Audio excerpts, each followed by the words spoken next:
Welcome to the Heroic Voice. It is April 4th, 2026, and I have the privilege and honor of talking to Pat Broderick, a veritable legend in the comic book industry, to my mind.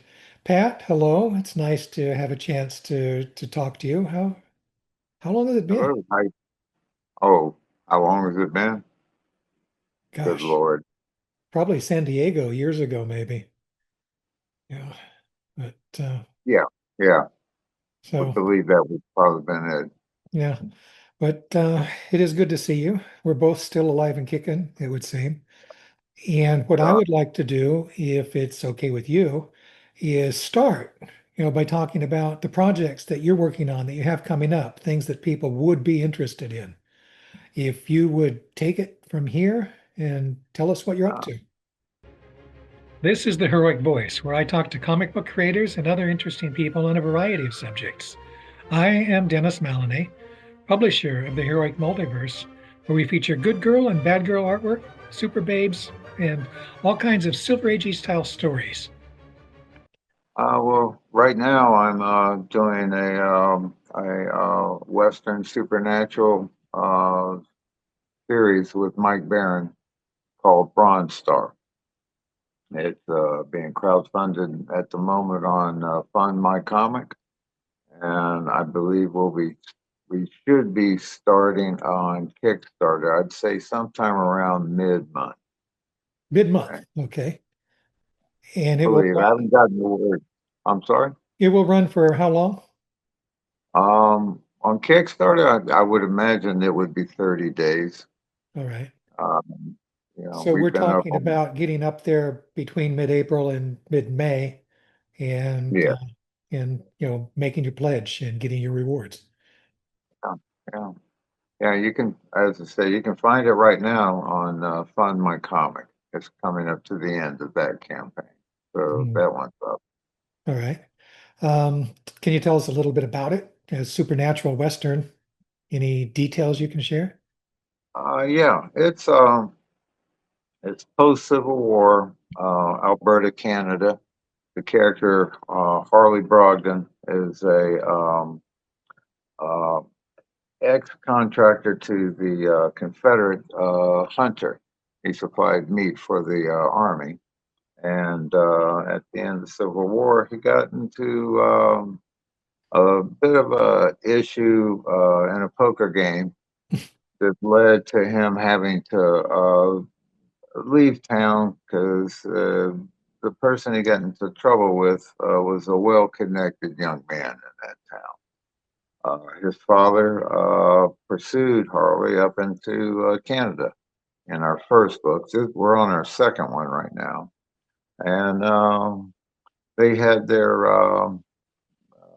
dirty, it was like the dirty dozen. I mean, he had a posse of about 14 characters writing in on it in Canada.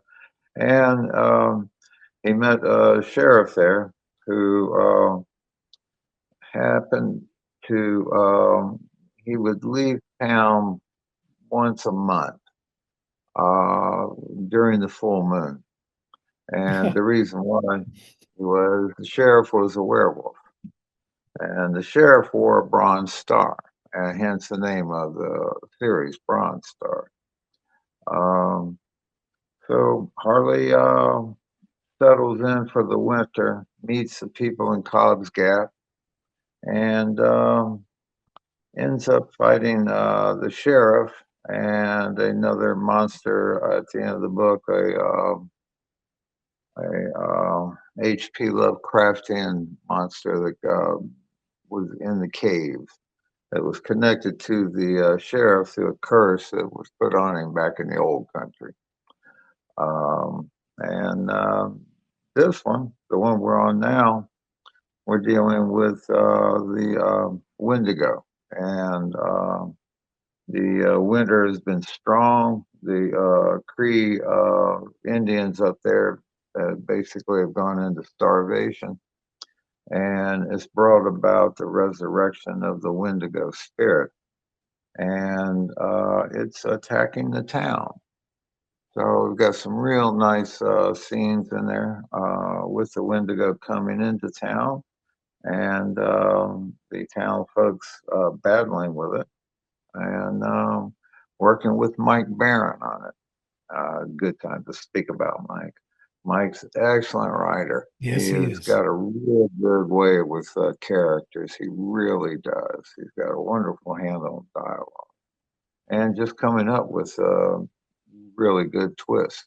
You know? So right now we're at the second one's completely done. It's ready to go to press as soon as we finish these campaigns so we can go into fulfillment.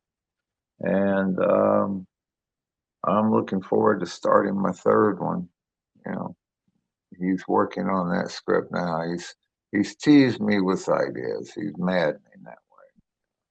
But he hasn't, you haven't been able to pin him down yet on what the book is going to be about. Well, I don't want to say because we've joked about different things.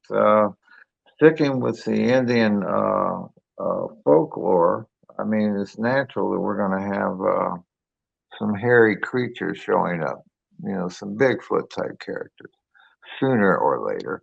You know, uh, probably we'll start throwing them in the backgrounds in the art somewhere, you know, real soon.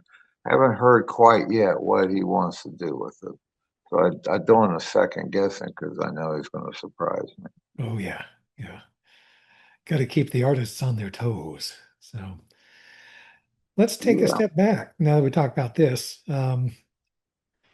Oh, I do want to ask, can we get some sample art from you that we can plug into the video when it's edited?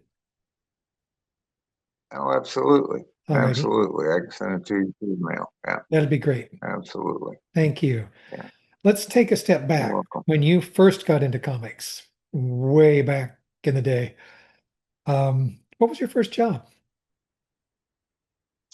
Um, my first job in comics was working DC offices doing art corrections and interior pages for their family books. I was working in their DC Junior Bullpen program.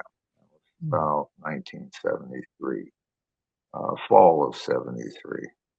And did like contents pages, things like that for the mystery books and the family, superhero family books. Batman family, Did that Superman family. for, yeah, Yeah. yeah. And then also the brothers, Cain and Abel, House of House of Mysteries and Mystery, House of whatnot. Secrets. Yeah. Yeah. When you graduated, what was your first regular assignment? Um, Let me see. Regular. Yeah. I started with Marvel's black and white line before I started with their color line. So most of my earliest work appeared there. Hmm. The Deadly Hands of Kung Fu. Uh, that was when I first actually did Iron Fist as a black and white story. I I vaguely worked with remember Bill that. Bam. Yeah. They must have liked it because they put you onto the regular book pretty quickly, as I recall. Yeah, I had um,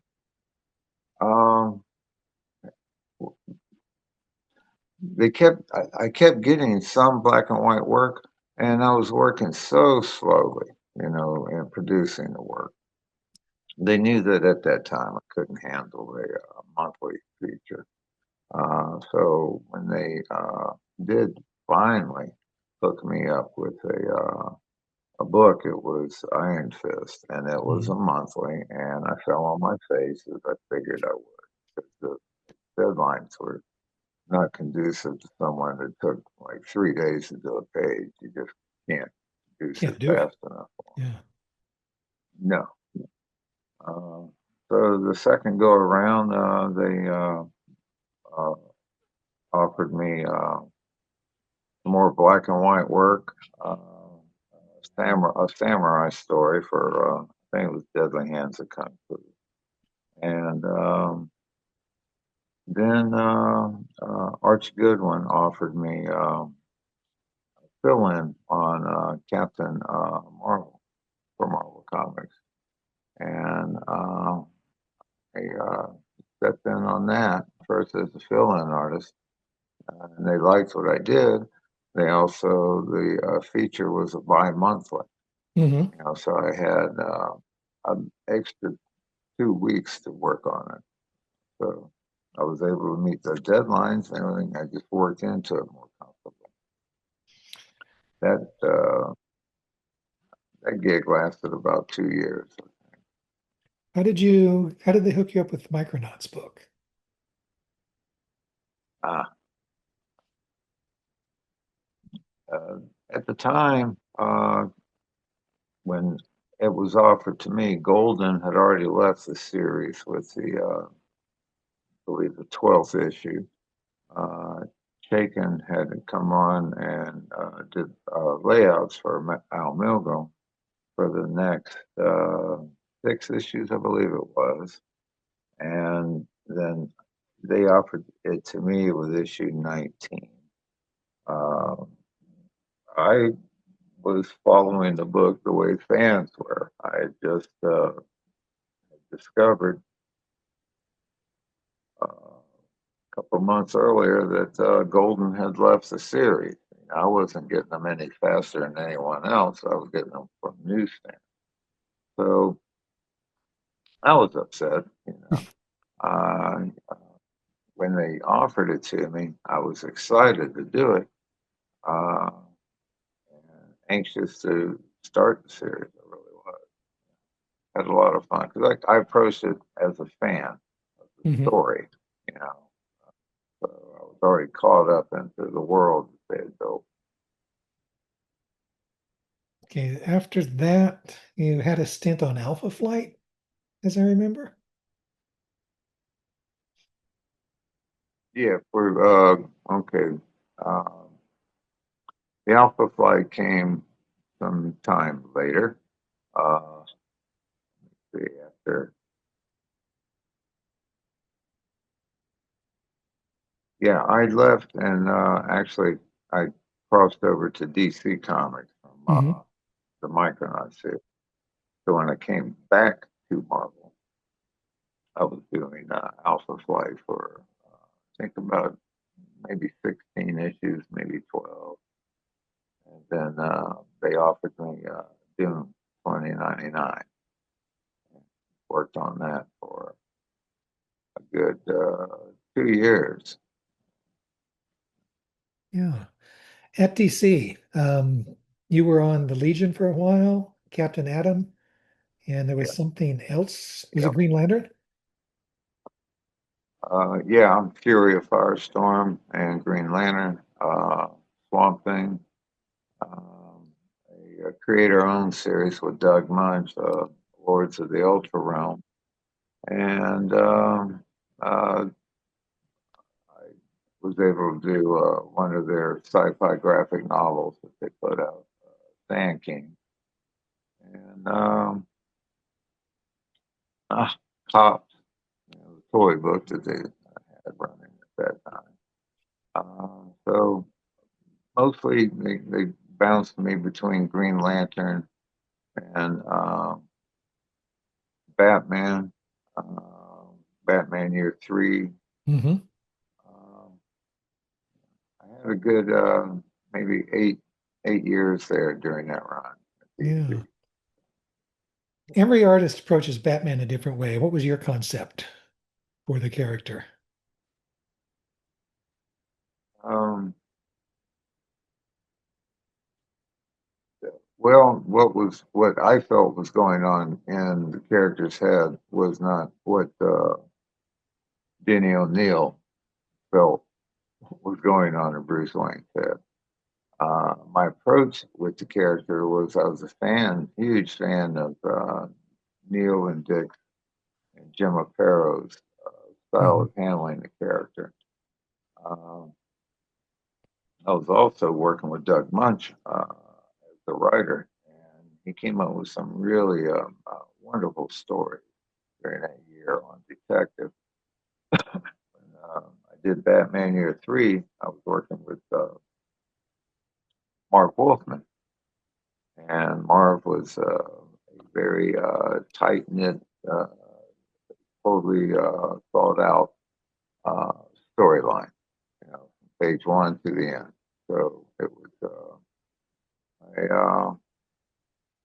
a very laborsome experience. Uh, they were also having me do Green Lantern at the time that I did Year Three. It was a little heavy labor at the time. Tell me about the Creature Commandos. Um, well, let me see. A while back, when I first crossed over to DC, they were feeding me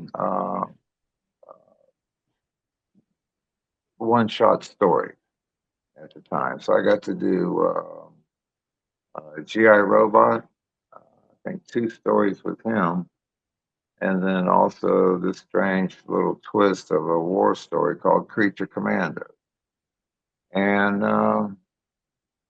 it was a just a typical, what I thought was a typical DC Weird War type story, And Jam wrote it and tossed it out there. I didn't know that he had only just like broken in to DC, a few months earlier. And I never thought anything of it, after that. It just lingered there in my past, and suddenly, they're doing an animated series on it. Yeah, So that's it, it's you never know what's going to happen. never know. Of all of the things that you've done, and I should hesitate, but I'll ask it anyway. What was your favorite thing to work on at Marvel and DC? I'm not talking about, indie comics. Yet at the big two, what was your favorite project? Um, there were certain series that when you're working on it, uh, I don't know how it works for the writer because when you come on as an artist and it's ongoing, and most everything that I had worked on in comics, with the exception of Fury of Firestorm, I jumped in on the middle of the series, but the muse, when it hits you on a series, you just you're having fun with it. So I had a great time on the Micronauts when I was doing that. You're a fan, and you got to Uh, two of them. That's great. oh yeah, and I was had a great time doing Captain Marvel because I was a huge Jim Starlin fan. I followed his writing and the storyline that was going on. And then when I switched over to DC, I knew nothing about the Legion of Superheroes. Um, I mean, I knew that they were just a huge team book, and but that was about it. I had never really followed them, read them. So they started me out with backup features, and one of the first backups they gave me was Firestorm backup Hmm. feature, Flash, Wildfire? and I got to do Firestorm, Oh, Firestorm. Fury Firestorm. Yeah, Oh, yeah, okay. and I was looking for a full book, but I was resisting doing any of the team books. I didn't want to do the Justice League because of the number of characters. I certainly didn't want to do the Legion. So I was looking for a little smaller group of actors to deal with. And then they had me on Legion for 2 books, and I did a back or chapter in a special that had come out that was the beginning of the Dark Seed saga. But by that time, they had offered me a Fury of Firestorm, Hmm. and it fit just the criteria I was looking for. Single character, uh, and full issue. It started with issue number 1, and we were able to just play with it. Jerry was a wonderful writer. I love working with Jerry. Um, he had a way of bringing humor into a story with characters. It made them a little more human. Hmm. To play off their mistakes and the things they would do. And I really enjoyed doing that for, good Lord, at least 2 years, I believe. And it led into the time I was also doing storyboards in Tampa locally. I was doing commercial work for about 3 agencies at that time. And things got a little hectic. Um, I had basically taken on too much of a market when I started doing the advertising. Too many agencies, and they were all feeding me Hmm. work at one time, and I was doing Firestorm. So Lynn Wein actually got irritated with me because I wasn't vouching for the books. So he was about every 3 books, he was asking me, "What am I doing? Why am I turning in the vouchers?" And I told him I was doing the advertising work. Um, that calmed down after the season went, and I was able to just concentrate on Firestorm and then the other stuff that DC was offering me. Able to do Batman Year 3 and introducing Ken Drake was a big thing.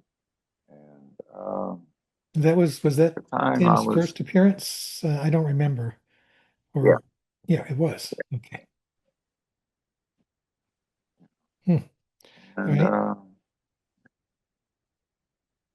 that's Then about it with that. I'm coming up towards the end of my career with both companies, as far as the times period there. yeah, then you moved into some indie stuff. You were at Image for a while, weren't you? As I remember, or am I remembering wrong?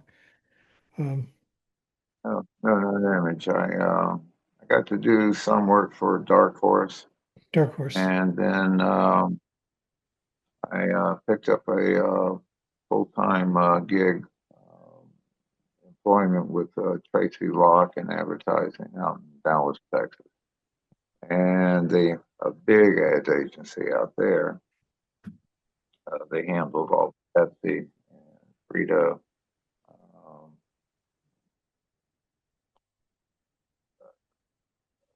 they a large company, a national advertiser. So that kept me busy for right through the end of the 1990s, right in 2000. And then I came back to Tampa and started teaching. And I'd been doing that for a good 15 years. And then I got back into comics again to Glad to have you conventions and back. Yeah, that's is there one character that you really would have liked to have done that you never got a chance to do? whatnot. Well, I come to find out later on in life that I really enjoyed doing westerns. Hmm. Um, at the time, I was doing, I call them spandex characters. Okay, 'cause that's all they wore. It was the same type of story, the basic plot line, and there was nothing original. The settings are all the same, urban. So when I had right before COVID hit, I was offered to work with Peter Gillis on his original Shatter character for first comic, and they were bringing it back. We did 6 issues at the time during the COVID, and then after that, Mike contacted me and asked me what I would like to do, and I had just done just a few uh, faux covers, Western covers, Marvel characters, and I enjoyed them. I enjoyed doing them uh, quite a bit. And when he asked me, I told him, I said, I'd love to do a Western. I said, but it would have to have some kind of supernatural element with it, Hmm. for it to go anywhere here in the U.S. And I would, um, And that leads us right we were back into your excited current about it. project, right? Yeah, yeah, yeah. Yeah. And that was 3 years ago. And I've done two of them now. Um, and it was like I told Mike, I said, look, I said, I enjoyed this so much that I'm going to do everything I can to help make this work. I'm putting a lot of work into the pages, a lot of work. Um, I laugh about it because I told them, I said, it's my social security book. You know, I'm already drawing my retirement. Uh, 20, 30 years ago, I was having to draw 3 pages, 2 to 3 pages a day when I was working full time. And now I'm spending 3 days on a page. Now I am inking the stuff instead of just penciling it, but I'm able to You work at have your it own look the way pace. I want it. Exactly. Yeah.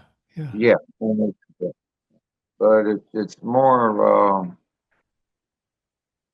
I'm gonna be writing this book until I'm not writing anymore. You know, that's what I told Mike. It's like I'm gonna be 73 this year. If I get 10 more years out of this craft, I'll be doing real well. So I You just presumably have I a like to draw social what I media. want. I'm sorry, I was going to say you've got a social media presence, I would expect. Where can people follow you? I Facebook? have a Facebook presence there. Yeah, Yeah. and I the publisher is Big Entertainment. Uh, Hmm. Good company. they have a good, yeah, very good company. I love working with guys. Uh, we're just if it didn't take me so long, I'd probably be able to do two a year. Okay, but with life, with up to 3 days a page, and then being 64 page, graphic novels, Takes a while. it's easy for me to figure out. Yeah. Yeah. Well, I do want to thank you. I did notice when you signed up for our own Heroic Publishing's fan page on Facebook. I was really loved to see you pop in there. I want to thank you for that. Let me pose a question to You're you. welcome. You did say in passing that you liked some of the Heroic Publishing stuff. Is there something in particular that you like, a character in particular? Or Um, right now it's the genre that oh, I just the like. genre. I Okay. love the world, the Western world, right? Hmm. The Harley's just a straightforward character. He doesn't have any.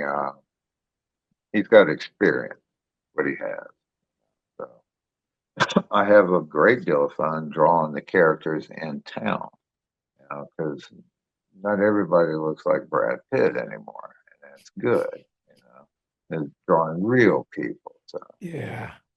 it's it's just fun, and if I'm having fun and I'm able to do this, I would like to see, in my perfect mind, would be to have 6 of these volumes out, and then who knows from there, you know.